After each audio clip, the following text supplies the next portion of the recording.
Hola chicos, ¿qué tal? Mi nombre es Javier Díaz Arellano. Soy alumno de cuarto año de medicina y tutor de la Sociedad de Estudiantes de Ciencias Clínicas. En el día de hoy vamos a hacer el tema de inflamación aguda. Este es mi correo por si tienen alguna duda al finalizar la sesión. Los objetivos del día de hoy es definir qué es la inflamación aguda, reconocer los signos cardinales clásicos, explicar los principios vasculares y celulares, que lo vamos a abordar, describir el papel de los leucocitos, en especial los neutrófilos y los macrófagos, en la inflamación, y finalmente relacionar la fisiopatología con los hallazgos clínicos, con las preguntas que les he dejado al finalizar la clase. Vamos de lleno con la introducción. ¿Qué es lo que tenemos que saber? La definición de inflamación aguda. Es, en primer lugar, una respuesta inmediata, muy diferente a la inflamación crónica, que es una respuesta de corta duración y sobre todo es una respuesta protectora. Se trata de lo que ocurre es que se producen cambios vasculares y hay reclutamiento de neutrófilos. Y todos estos procesos se expresan a través de los signos cardinales clásicos. ¿Cuáles son estos signos?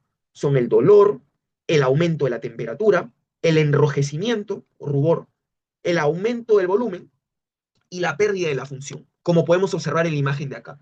El dolor sabemos que se produce por la liberación de mediadores químicos, como cuáles, como las prostaglandinas. El aumento de la temperatura se da debido a la vasodilatación. El enrojecimiento, sabemos que por la vasodilatación se da un mayor flujo sanguíneo. El aumento del volumen es consecuencia de la salida de líquido al espacio intersticial y la pérdida de la función se debe al resultado de la combinación de todos estos pasos. Todo esto es muy importante para ponernos en contexto de por qué se da todas las secuencias que se van a dar más adelante para poder entender la clase. A continuación, hablemos de los componentes. Como sabemos, la inflamación aguda se divide en el componente vascular y en el componente celular. Primero tenemos que ubicarnos en esta imagen. Lo que vemos acá es que la parte de arriba viene a ser la luz del vaso. La franja viene a representar el endotelio vascular y lo que está debajo viene a representar el tejido intersticial. ¿Qué es lo que ocurre? Que al iniciar el proceso de inflamación aguda, lo primero que va a haber una vasodilatación. ¿Qué quiere decir? Que esto va a aumentar la permeabilidad a la microvasculatura. ¿Eh? Y una vez que se da esto, lo que va a ocurrir es que ahora van a participar los leucocitos. Estos leucocitos, como podemos observar en la imagen, van a desarrollar una serie de pasos que les van a permitir migrar hacia el sitio de lesión y así poder ejecutar su función, que es fagocitar agentes dañinos. Entonces, chicos, es importante que recordemos que la inflamación aguda tiene un componente tanto vascular como celular. Ahora vamos a pasar a los mediadores de la inflamación. En este cuadrito podemos observar que existen mediadores que permiten que se dé todo el proceso que hemos venido hablando, ¿no? El objetivo es que puedan tener estos mediadores como el Toll-like receptor, el metabolitos del ácido araquidónico, los mastocitos, el complemento y las cininas. En resumen, estos mediadores coordinan toda la inflamación. Por ejemplo, los Toll-like receptors que se encargan de reconocer una parte, como ejemplo, coloquemos a, a los PAMs, es decir, patrones moleculares de patógenos. Y la acción principal es activar la respuesta inmune. Este cuadro no es que para que los memoricen, pero es necesario para que puedan entender de que existe mediadores químicos que coordinan toda la respuesta de inflamación. Algunos atraen leucocitos y otros marcan patógenos para que se pueda dar su destrucción. Ahora vamos a ir a los eventos vasculares. En esta sección vamos a dividirlo en dos partes, los cambios vasculares tempranos y los cambios vasculares tardíos. Básicamente, El objetivo del componente vascular es permitir que la sangre, junto con los leucocitos y las proteínas, salgan hacia el tejido, formando exudado, como podemos observar en ambas imágenes. Este proceso tiene dos pasos principales. En primer lugar, la vasodilatación, que se produce por mediadores químicos, como hemos mencionado hace poco. Lo que va a hacer es que este fenómeno es un fenómeno de inicio rápido. Y clínicamente, ¿cómo podríamos observarlo? Mediante el calor y el enrojecimiento de la zona inflamada. Posteriormente, todo este líquido, las proteínas y las células van a aumentar su permeabilidad vascular. Y esto va a hacer que haya una retracción del endotelio, lo que va a hacer que abran estos espacios y puedan atravesar entre estos espacios. Por eso es que el segundo paso, que es el aumento de la permeabilidad vascular, quiere decir que es la salida del exudado, lo que acabo de mencionar, y una de las causas vendría a ser la retracción endotelial o el daño directo. Esto vendría a ser los cambios tempranos que ocurren a nivel vascular. Ahora vamos a ir con los cambios tardíos, que vendrían a estar compuestos por la estasis y la acumulación de leucocitos. Vamos a por ello. En la estasis vendría a ser básicamente que ocurre una disminución del flujo sanguíneo. Esta disminución del flujo sanguíneo, por ende, ¿qué es lo más lógico que va a generar? Me va a generar que aumente la viscosidad de la sangre. ¿Por qué? Porque hay más hematocrito. Entonces, en consecuencia, ¿qué me va a generar esto? Que los leucocitos se acerquen más al endotelio, lo que va a favorecer su interacción con las células endoteliales, como podemos observar en la imagen. Y por último, se va a dar la acumulación de leucocitos. En este caso, los neutrófilos y los macrófagos se adhieren a través de moléculas de adhesión, como podemos observar. Y por último, este paso es previo a la extravasación, para que finalmente dé su función, que es la fagocitosis. En resumen, los leucocitos dejan de circular libremente como han venido por acá, se van a frenar, se adhieren al endotelio para que puedan combatir la agresión. Estos son los componentes de los cambios vasculares tardíos que se dan. Esta imagen nos muestra la importancia de los ganglios y de los vasos linfáticos. ¿Por qué? Porque como podemos observar en la imagen, los ganglios linfáticos están involucrados en esta respuesta, porque la inflamación también participa en el aumento del drenaje linfático. ¿Esto por qué se da? Porque durante la inflamación aumenta este flujo y esto ayuda a eliminar a las células y a los microbios hacia los ganglios linfáticos. La linfangitis que hemos colocado acá es la inflamación de los vasos linfáticos. Clínicamente, ¿cómo podemos observar que hay linfangitis? Porque se pueden ver como líneas rojas que siguen al trayecto de los vasos, desde el foco de infección hasta los ganglios. Y por último, la linfadenitis, que es la inflamación de los ganglios linfáticos. ¿Que esto por qué se produce? Pongámonos a pensar. Se produce por la llegada de los microorganismos a la célula, al lugar de infección.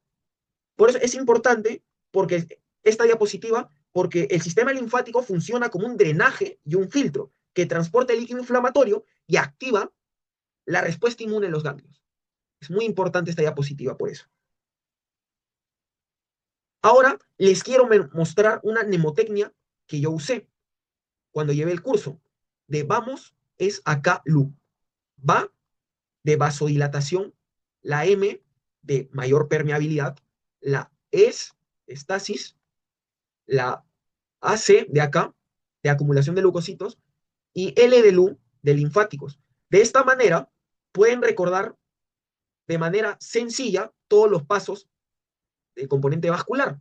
Recordemos que en la vasodilatación se da el mayor flujo sanguíneo, por tanto se da calor y enrojecimiento, hay mayor permeabilidad, que se forma el exudado y el edema, hay estasis, la sangre se vuelve viscosa, se acumulan los leucocitos, migran al foco inflamatorio, previamente se han tenido que añadir al endotelio, como tenemos que recordar, y por último, drenan al líquido y se van a los linfáticos para que se pueda desarrollar la, todo el sistema.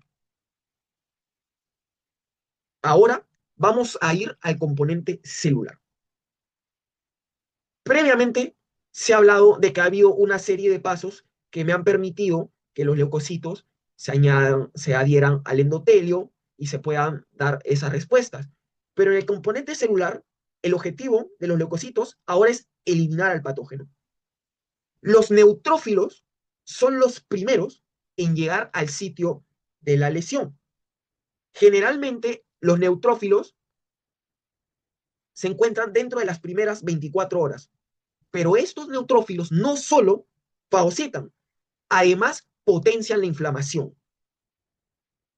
Los pasos que siguen estos leucocitos, como podemos observar, se dividen en los siguientes pasos: el rodamiento, la adhesión firme y la migración o diapédesis, que lo vamos a estudiar en las siguientes diapositivas. En primer lugar, se da la marginación. ¿Qué entendemos por marginación? Básicamente, quiere decir que los leucocitos se van a la periferia. ¿A qué se refiere con que se vayan a la periferia? Quiere decir que se desplazan desde el centro del flujo sanguíneo hacia la periferia del vaso, y esto les va a permitir que se acerquen al endotelio.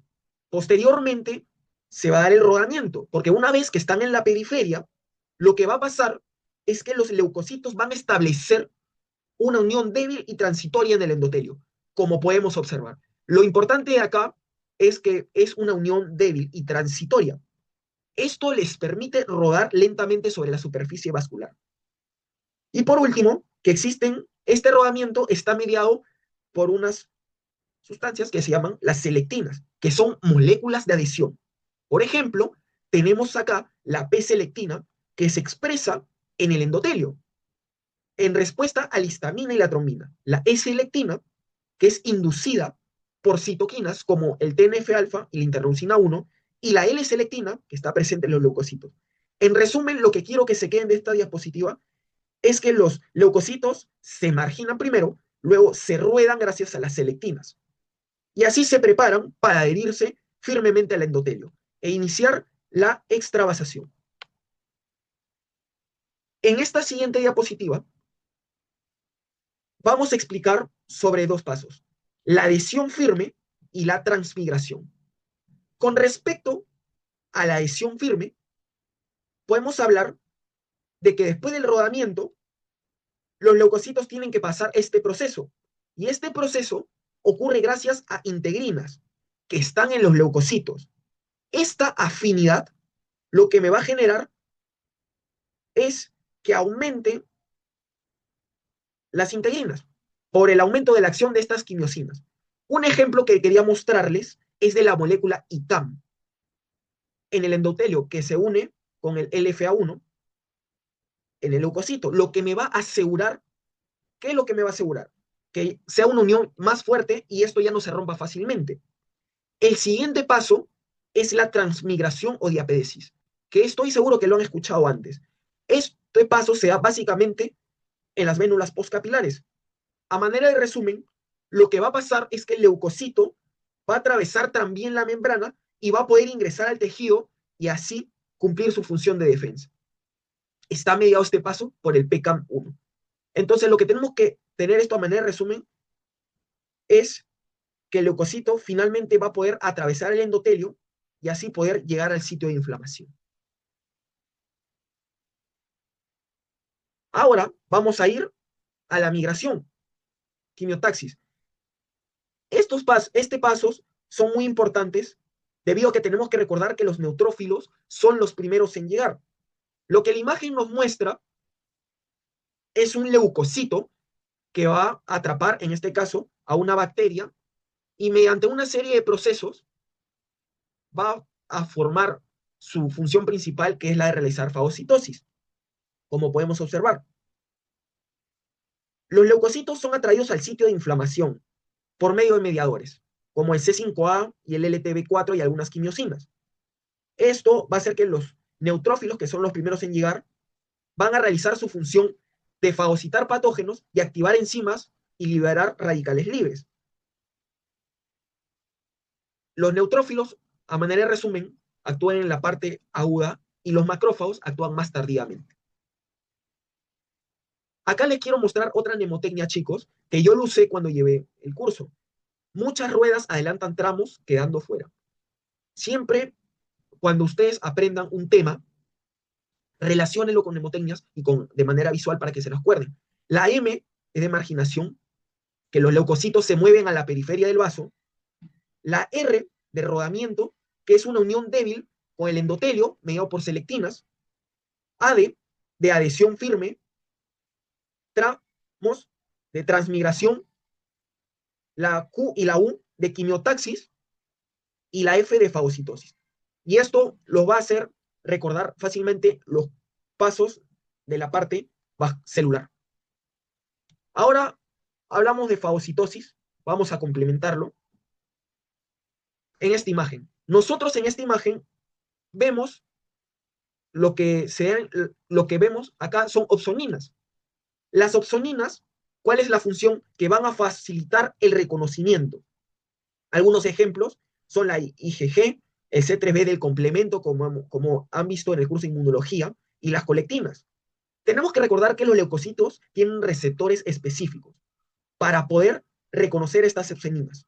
Y esto es básicamente lo que nos muestra el gráfico. En este esquema vemos cómo el microorganismo está cubierto por opsoninas. Estas se unen al leucocito a través de receptores y esto va a facilitar la ingestión y la destrucción al agente infeccioso. Más de lo mismo, de que primero se forma la invaginación de la membrana y me va a formar el fagosoma y luego se va a dar la función del fagosoma con el lisosoma. ¿Cuál es la importancia clínica de la fagocitosis? De que nos ayuda a resolver, ya sea a través de la curación completa o saber si esto evoluciona a una cronicidad de la inflamación, que esto vendría a ser la inflamación crónica. Básicamente lo complementamos con esta imagen en la que vemos que se da la eliminación de los patógenos y el resultado es la resolución. Ahora, posteriormente, vamos a ir con el final de la respuesta inflamatoria. En esta diapositiva vemos que existen ciertas citoquinas antiinflamatorias como el TGF-beta, la interleucina 10, que lo que van a generar es que disminuya la inflamación. Es decir, nosotros ya dimos la respuesta inflamatoria aguda y estas citoquinas van a disminuir la inflamación y ayudar a ¿qué? A controlar la respuesta. En la resolución ocurre cuando el agente agresor se elimina completamente. Entonces, una vez que logramos el objetivo, podemos llegar a frenarlo. En la cicatrización o fibrosis, si es que hubo un daño tisular extenso, la inflamación no logra reparar esto por completo. En este caso, ¿qué se va a formar? El tejido cicatrical o fibrosis. Y por último, en la inflamación crónica, si es que persiste el estímulo lesivo y se transforma, por ende, en un proceso crónico. A manera de resumen, la inflamación puede terminar en tres caminos: en la resolución completa, en la cicatrización o fibrosis o puede evolucionar a cronicidad. Ahora les traigo 4 preguntas con aplicación clínica para que puedan resolver. Esta es la primera pregunta. Les doy 10 segundos para que puedan pausar el video y puedan resolver la pregunta.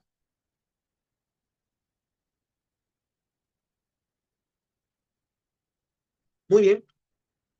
La pregunta nos menciona que tenemos un paciente de 45 años que presenta dolor torácico. Al momento de que le hacen la historia clínica al paciente, no se indica de que le pusieron hace cuánto tiempo hubo el dolor torácico, solo mencionan que hay dolor y que se encuentra líquido en el espacio pleural. Entonces, también vemos que durante la toracocentesis se observa un líquido con abundante fibrina, ¿no? Este dato es muy importante porque ya nos empieza a descartar con otras alternativas que vemos. y forma una capa blanquecina. Entonces, la respuesta a esta pregunta es que el tipo de inflamación más probable es una respuesta de tipo de inflamación fibrinosa. ¿Por qué? Porque hay que recordar que la inflamación fibrinosa se caracteriza por un depósito de fibrina. Y como en la pleuritis, por ejemplo, o en la pericarditis fibrinosa. Ahora, ¿por qué no son las otras alternativas? Porque en la serosa tenemos que recordar que se caracteriza porque es un líquido claro, ¿ok? Y es pobre en células y en proteínas. No es purulenta o supurativa porque en este tipo de inflamación contiene muchos neutrófilos y mucha pus, pero no tiene fibrina. Y no puede ser granulomatosa porque básicamente esto se da en inflamación crónica, como van a ver en la siguiente teoría. Vamos con la pregunta 2, chicos. Les doy 10 segundos para que puedan resolver la pregunta.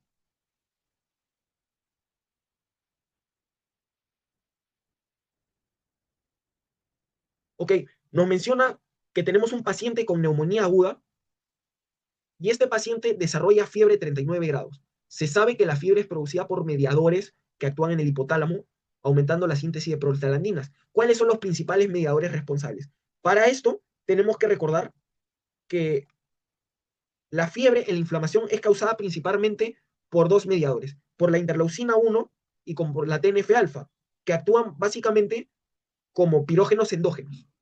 Y estos estimulan al hipotálamo a producir prostaglandinas. Y esto va a hacer que aumente la temperatura corporal.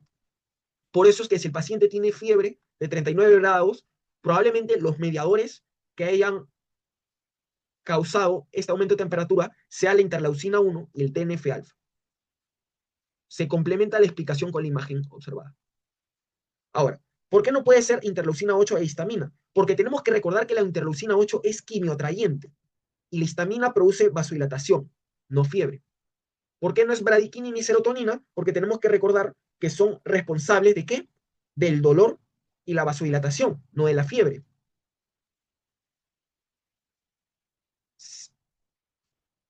Posteriormente, vamos a pasar a la pregunta número 3. Nuevamente, les doy 10 segundos para que puedan resolver la pregunta.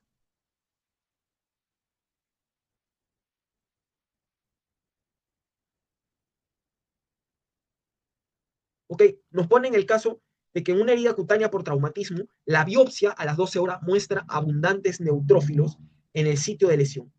¿Qué sucederá a los 3 o 5 días de la inflamación progresa normalmente? Acá lo que tenemos que razonar es que en la inflamación aguda, los neutrófilos son los primeros en llegar, como hemos visto en toda la clase, usualmente dentro de las primeras 24 horas.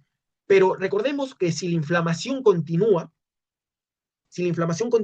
más allá, en este caso que nos pone la pregunta, que son 3 a 5 días, los macrófagos ahora van a reemplazar a los neutrófilos. Y esto va a generar que se continúe con la respuesta y la defensa, promoviendo que la reparación, como podemos observar este gráfico que nos ayuda a poder ponernos en contexto y resolver la pregunta. Entonces, la respuesta a la pregunta 3 va a ser que los macrófagos reemplazan a los neutrófilos.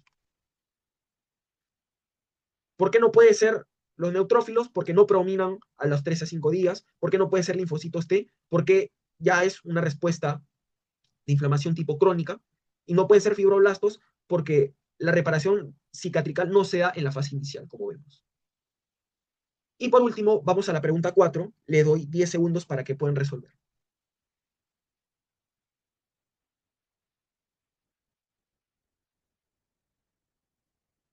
Ok, en la pregunta nos dice que en un estudio histológico de una lesión aguda de piel se observa infiltrado abundante de neutrófilos, con necrosis del tejido circundante y exudado encima. ¿Cuál es el diagnóstico más probable? En este cuadro histológico, como podemos observar, corresponde a una inflamación purulenta, aguda, donde predominan los neutrófilos. Entonces, si predominan los neutrófilos, se van a liberar una serie de enzimas y estas me van a causar necrosis.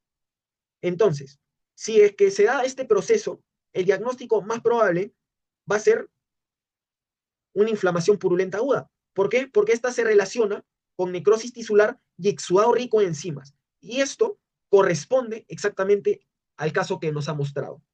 Tenemos que recordar que para resolver esta pregunta, la clave es el infiltrado de neutrófilos con la necrosis y con la pus. ¿Por qué no puede ser granulomatosa? Porque esto básicamente se da con una inflamación crónica, caracterizada por qué? Por macrófagos, epiteloides y células gigantes, las cuales no se encuentran en este corte histológico. No puede ser crónica linfocítica porque se da infiltrado de linfocitos, no de neutrófilos, como en este caso no concuerda con el corte histológico. Y no puede ser fibrinosa, como hemos visto antes, porque se da un depósito de fibrina, no de pus. Vamos a las conclusiones. A manera de resumen, la inflamación aguda es una respuesta inmediata, corta y protectora frente a lesiones e infecciones. Sus características se entienden mejor al dividirlas en cambios vasculares y celulares, como hemos sondado, que los signos cardinales resumen la manifestación clínica fundamental y que el conocimiento del proceso es clave para interpretar la química y guiar el tratamiento. Esta es la bibliografía que se usó en el repaso y muchas gracias chicos por su tiempo.